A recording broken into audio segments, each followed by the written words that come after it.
오늘 함께 묵상할 하나님의 말씀을 읽고 나서 성찬식을 거행하도록 하겠습니다. 누가복음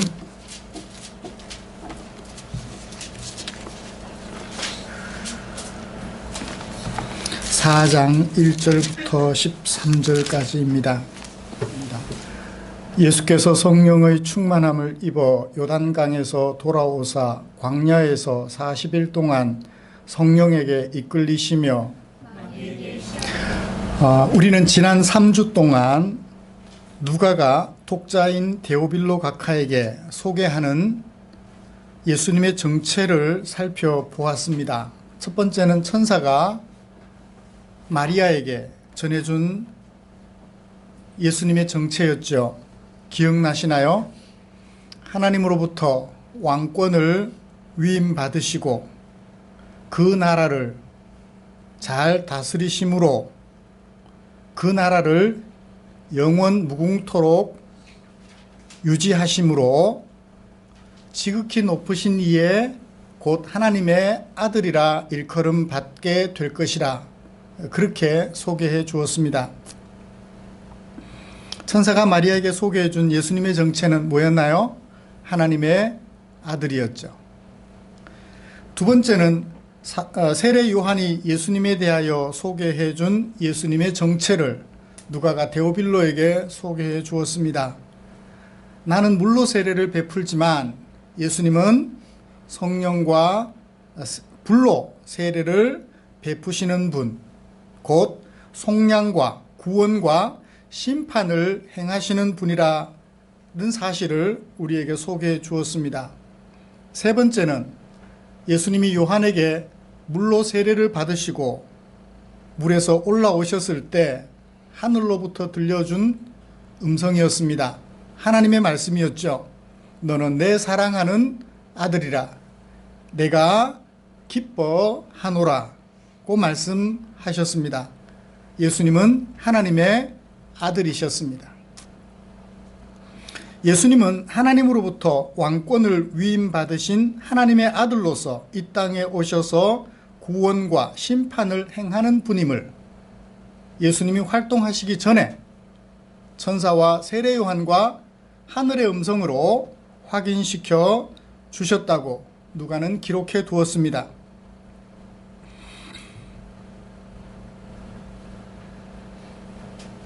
그런 한편 예수님께서는 하나님의 소원, 곧 인간의 구원을 위하여 죄인이 받는 물 세례를 주저없이 받으심으로 하나님의 아들로서 첫 걸음을 떼셨죠. 지난 한 주간 동안 여러분들에게 예수님은 어떤 분이셨나요? 오늘도 변함없이 우리를 구원하시는 하나님의 아들로서 죄인의 몸으로 이 땅에 오셨으며 영원히 왕으로 다스리시는 예수님이라는 사실이 여러분들의 마음속에 어떻게 자리 잡고 있나요? 있어도 그만 없어도 그만이 아닌 줄 믿습니다. 당신이 아니면 우리는 주인 없는 양과 같아서 어디로 가야 할지 알지 못하며 무엇을 해야 할지 알지 못하는 존재에 불과합니다. 그런 마음가짐으로 하나님의 아들 예수 그리스도를 마음에 모시고 살아가고 있으리라 확신합니다. 하나님의 아들을 보내주신 하나님께 예배하고자 하는 우리를 위하여서 오늘 하나님께서는 누가복음 4장 1절부터 13절까지 말씀을 주셨습니다. 저는 이 본문을 가지고 정말 예수님은 하나님의 아들인가? 라는 제목으로 설교하고자 합니다. 우리가 함께 읽은 본문은 요한에게 세례를 받으시던 예수님이 요단강에서 광야로 돌아오신 후에 마귀에게 시험 받으시는 장면을 사건 형태로 기록하고 있습니다. 발단은 예수님께서 성령으로 충만하셔서 광야로 돌아오시며 광야에 머무시는 40일 동안 금식하셨으며 또한 성령님께 이끌리셨다는 것입니다. 그래서 40일 동안 광야에서 성령께 이끌리며 생활하신 것이 발단이에요. 그렇지 않았다면 마귀가 찾아왔을 리도 없겠죠. 그때 40일이 찼을 때 마귀가 등장하여 사건을 전개합니다. 마귀가 사건을 전개해요. 마귀가 뭐 하려고? 예수님을 이기려고 사건을 전개하죠. 예수님을 시험한 것입니다. 시험하는 마귀가 이길 것인가? 시험 받으시는 예수님이 이기실 것인가? 사건은 기로에 서게 됩니다. 3번에 걸친 시험에서 예수님은 시의적절하게 대답하심으로 마귀의 시험을 이겨내셨죠. 그러므로 3번의 시험을 통하여 사건은 위기가 파국으로 치닫지 않고 절정으로 이끌어가게 됩니다. 마귀가 실패하는 쪽으로 사건이 마무리되어 가죠. 그 시험을 통해서 오히려 마귀가 성공하지 못하고 예수님이 성공하게 되는데요. 예수님의 정체성, 하나님의 아들이라는 예수님의 정체성만 더욱 부각되게 됩니다. 실패를 통하여 예수님의 정체성만 한 번 더 확인한 마귀는 쓸쓸히 예수님을 떠나 얼마 동안은 예수님 앞에 보이지 않았다는 것이 오늘 사건의 전반적인 내용입니다. 이런 본문을 가지고 하나님의 아들이면서도 성령님께 이끌리시는 예수님, 하나님의 아들이시면서도 성령님께 이끌려 살아가시는 예수님, 첫 번째 모습 살펴볼 것이고요. 두 번째는 예수님을 시험하는 마귀, 그 시험을 통하여 예수님이 어떤 분으로 확인되는지, 그 시험을 통하여 확인된 예수님의 정체에 대하여 살펴보면서 하나님의 은혜를 나누려고 합니다. 말씀 나누는 중에 하나님의 크신 은혜가 저와 여러분 모두에게 충만하시기를 소원합니다. 누가는 데오빌로에게 예수님의 정체성에 대하여 천사와 요한과 그리고 하나님께서 들려주신 말씀을 마무리하고 예수님이 시험 받으시는 장면을 기록하고 있어요. 문단의 흐름이 좀 바뀌게 되죠. 지금까지는 예수님이 어떤 분인지를 소개해 주는 것을 나열해 왔다면 갑자기 문단의 내용들이 좀 바뀌게 됩니다. 문맥이 다른 문맥으로 넘어가는 시작점이죠. 어쩌면은 4장이 3장 뒤에 나오는 시간 순서대로 살핀 결과이기도 하겠지만 상당한 이유가 있을 것 같아요. 지금까지는 누가가 데오빌로에게 예수님을 어떻게 소개했나요? 하나님의 아들이라고 소개를 했습니다. 그렇다면 여러분들에게 궁금증이 생겨날 거예요. 어떤 궁금증이 생겨날까요? 정말 하나님의 아들 맞나?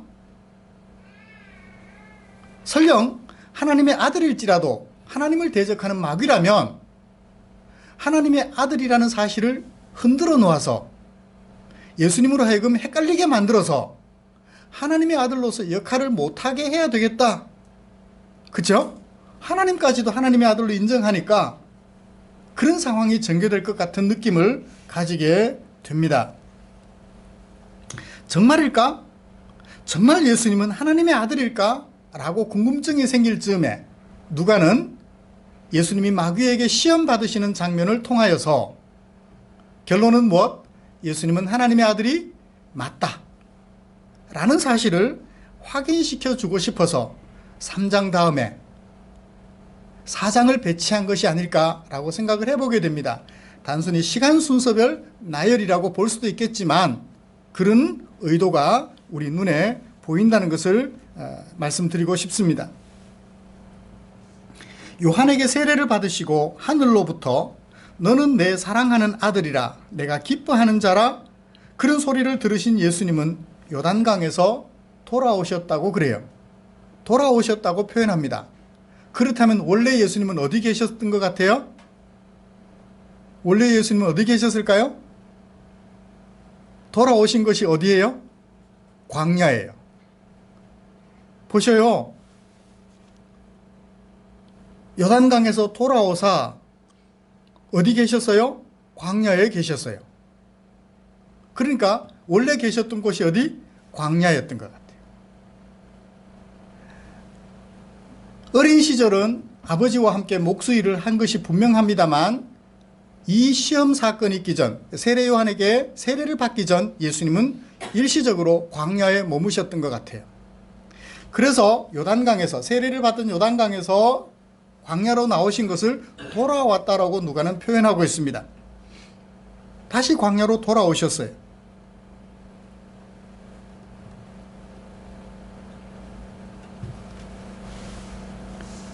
그런데 광야로 돌아오시는데 어떤 상태로 돌아왔다고 소개하고 있나요?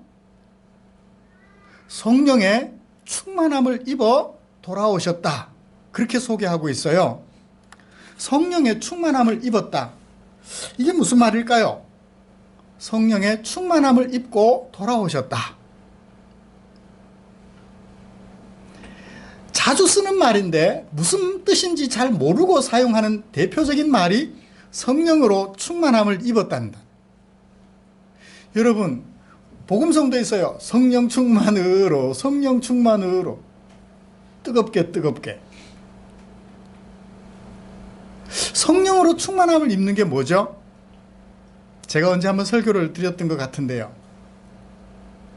설교를 통해서 그 의미를 밝혀드렸던 것 같은데, 성령으로 충만함을 입어, 성령의 충만함을 입어 돌아오셨다고 합니다. 이 충만이라는 말이 영어로는 full로 번역해놨어요. full. 가득 채워지다. 또는 사로잡히게 되다. 상징적으로. 그냥 물량적으로, 질량적으로 보면 컵에다가 물이 가득 채워지는 것을 full, 가득 채워지다, 충만이다 라고 얘기를 해요. 근데 그것이 상징적 의미로 쓰여질 때는 사로잡히게 되다. 완전히 사로잡히게 되다. 누구에 대한 생각으로 가득 차다. 그런 의미죠. 결혼을 앞둔 처녀 총각 같으면, 처녀들은 어떤지 모르겠습니다. 제가 처녀가 되어보지 못해서. 총각이니까, 총각이었을 때 제 마음을 생각해 보면 결혼을 해야 되겠다라고 생각을 하고 나서, 결혼 날짜를 잡고 나서 그 기다리는 시간 동안 제가 편집 일을 했었는데요. 하루에 원고지, 200자 원고지를 적어도 12매 이상은 써야 돼요. 기본으로. 제게 맡겨진 업무예요, 그게. 근데 5분 단위로 눈앞에 아른거려서 12배가 채워지질 않는 거예요. 퇴근 시간 언제쯤 오나? 온통 그 생각에 사로잡혀 있는 거예요. 내가 사랑하는 사람 생각에. 내가 결혼하기로 작정한 그 사람 생각에 사로잡혀서 다른 일들이 손에 안 잡히는 거예요. 쓰다가 구겨서 버리고, 쓰다가 구겨서 버리고. 200자 원고지 12매가 그렇게 많은 양인 줄 미처 몰랐죠.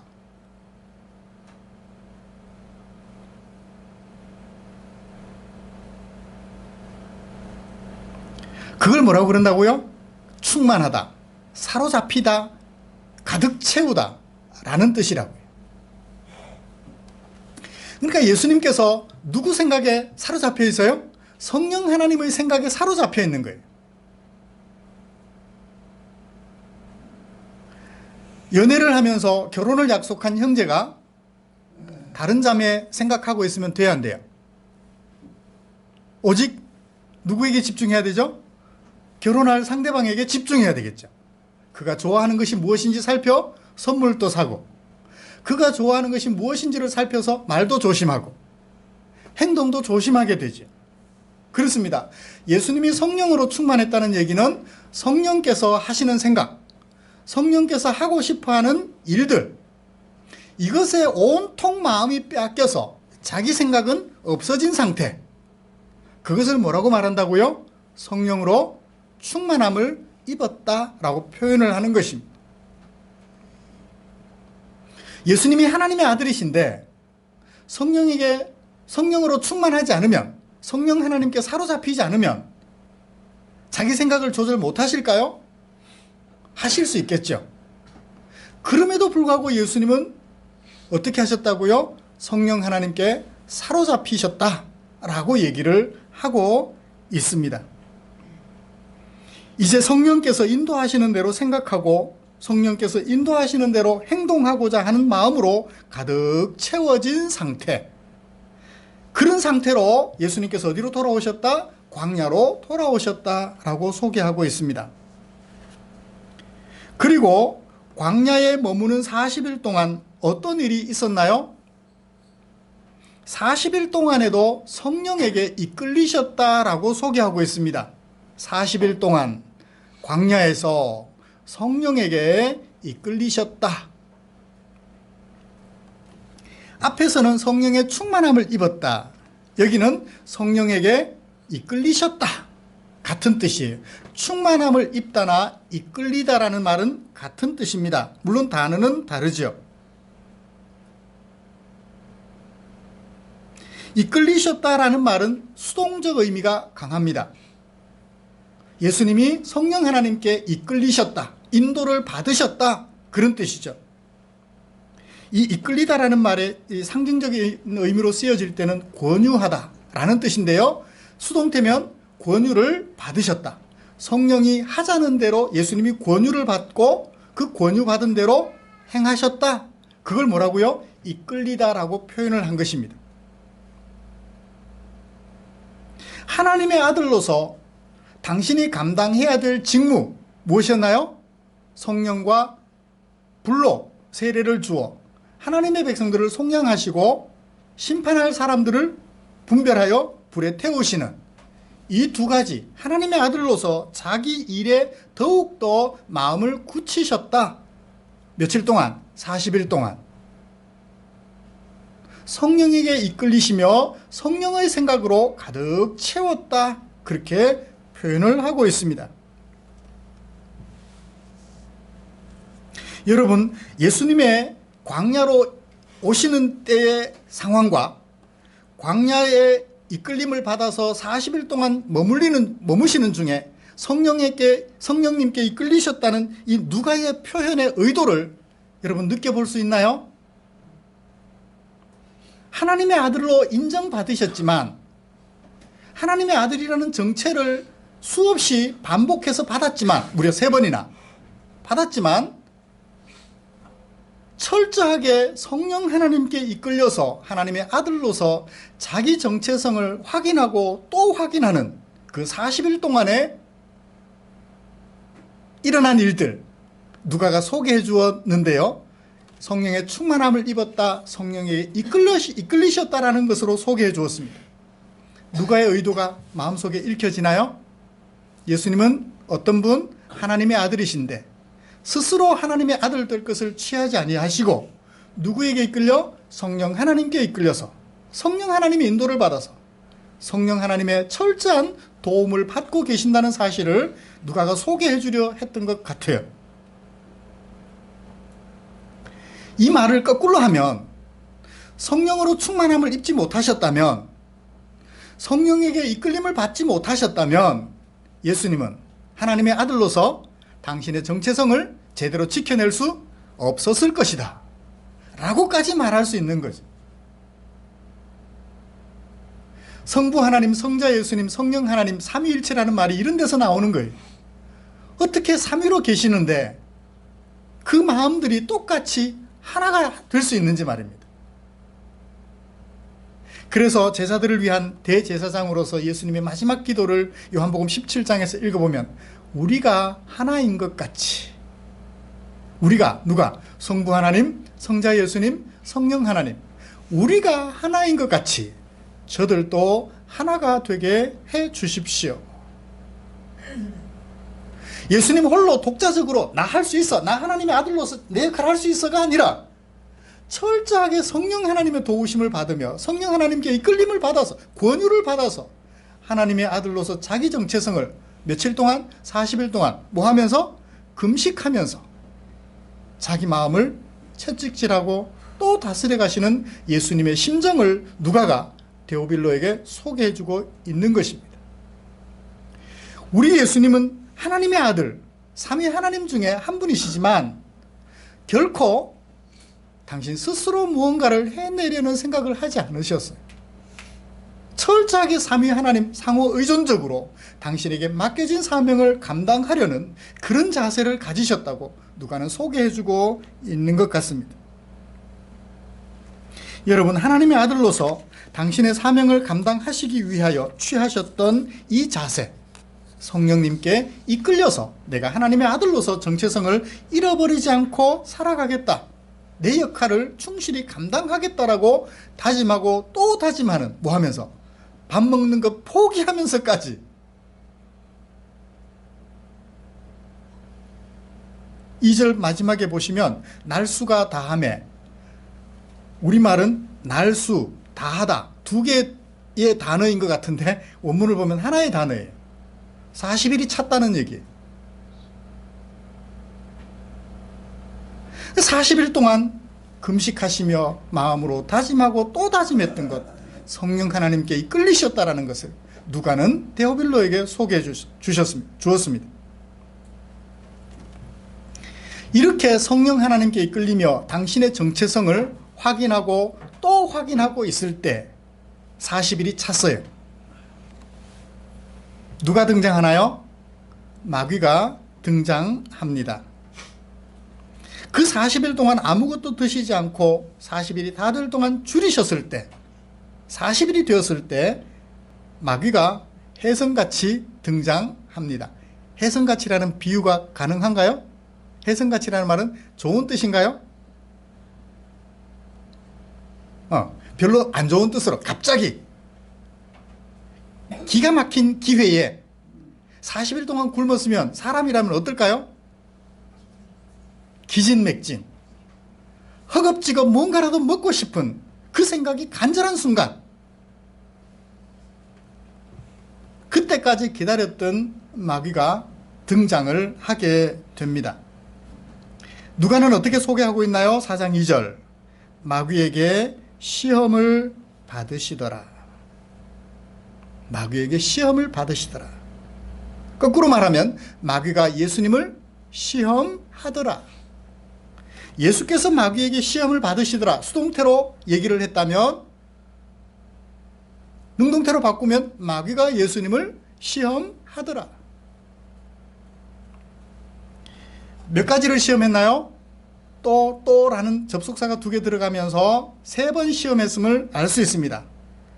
이 3가지 시험의 공통적인 특징을 제가 설명해 드릴 때 공통적인 특징을 여러분 잘 살펴보십시오. 무엇인지.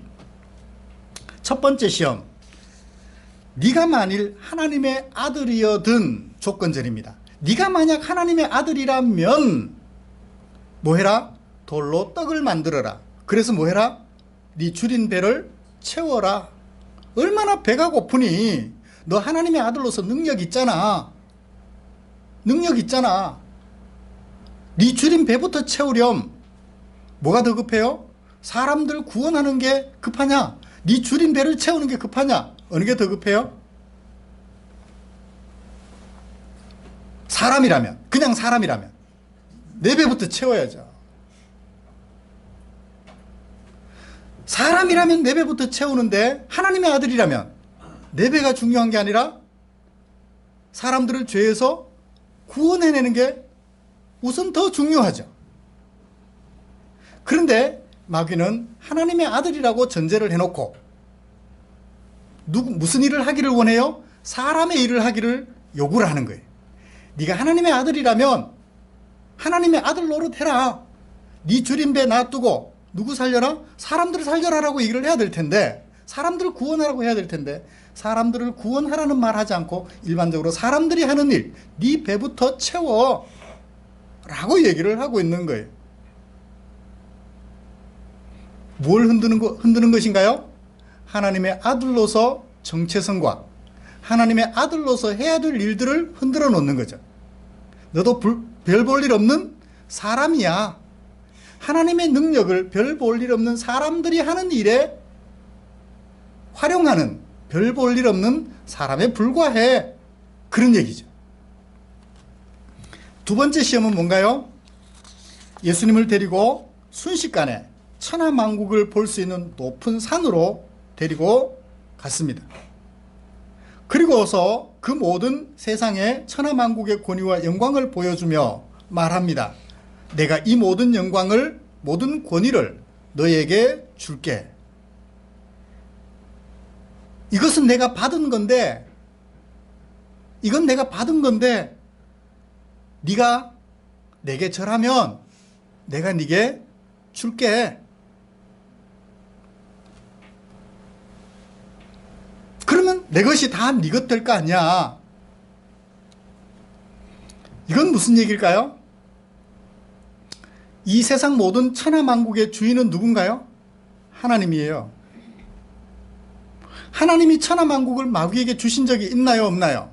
없어요. 다만 성경에 보면 이런 얘기는 있어요. 마귀를 가리켜 뭐라고 표현하나요? 어둠의 세상의 주관자라는 얘기는 합니다. 어둠의 세상 주관자. 에베소서 6장 12절에서 그렇게 얘기를 해요. 어둠의 세상의 주관자, 어두운 세상의 주관자. 그러니까 거짓과 속임과 사기와 질투와 분냄 등 이런 세상을 주관하는 주관자라고 말을 해요. 다시 말하면 조직폭력배의 두목이라는 얘기입니다.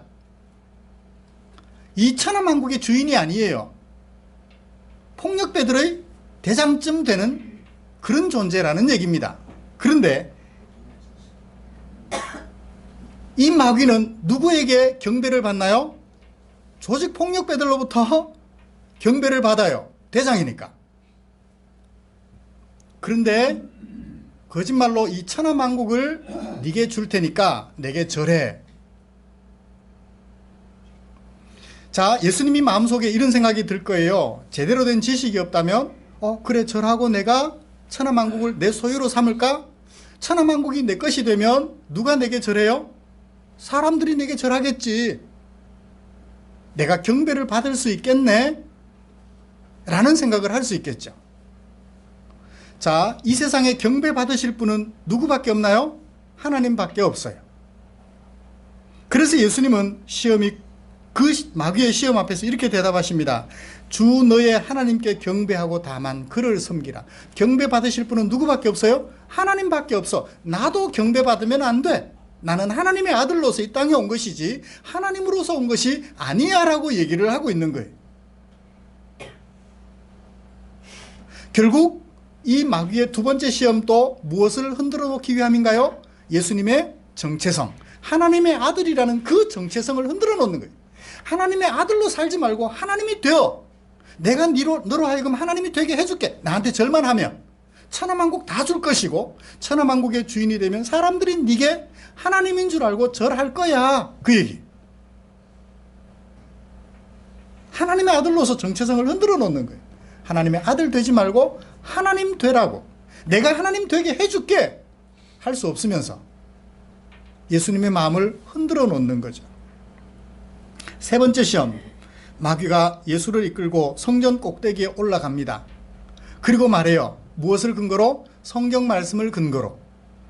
뛰어내리면 하나님이 너를 위하여 그 사자들을 명하사 너를 지키게 해줄 거야. 손으로 너를 받들어 네 발이 돌에 부딪히지 않게 해줄 거야. 사뿐히 내려앉도록 해줄 거야. 구약에 있는 시편 91편 11절 12절 말씀을 인용하여 뛰어내려 너를 지켜줄 거야 라고 얘기를 합니다. 이 시험은 어떤 의미가 있을까요? 9절을 보시면 조건절이 있어요. 뭐죠? 네가 하나님의 아들이거든 뛰어내리라.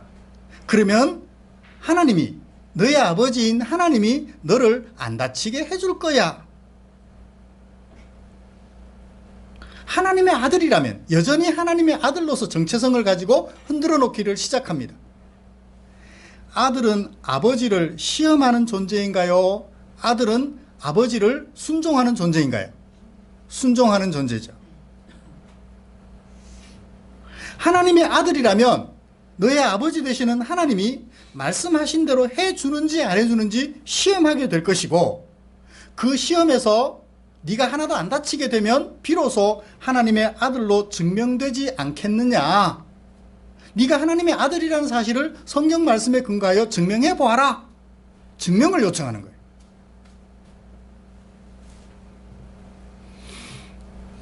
현대의학은 우리로 하여금 부모의 자식임을 증명하게 해줘요. 뭔가요? DNA 검사라는 거예요. 99.999% 자식이 맞다. 현주야, 엄마 아빠 딸 맞아? 어떻게 알아? 증명해 볼 필요가 있어 없어? 없어. 뭐 보고 알아? 생김새가 엄마가 똑같아. 그제?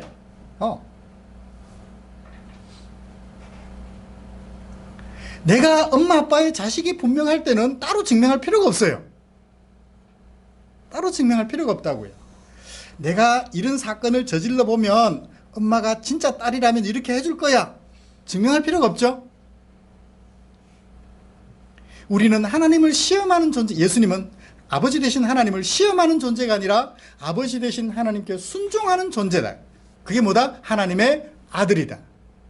하나님의 뜻은 무엇이죠? 사람들을 죄악 가운데서 구원하여 무엇으로 해서? 성령으로 세례를 베풀어 사람들을 속량해내는 그것이 아버지의 마음이. 그것을 위하여 자신이 이 땅에 사람으로 오셨고 그 일을 감당해 나갈 텐데 다른 이유가 없는 거예요. 그것만 하면 돼요.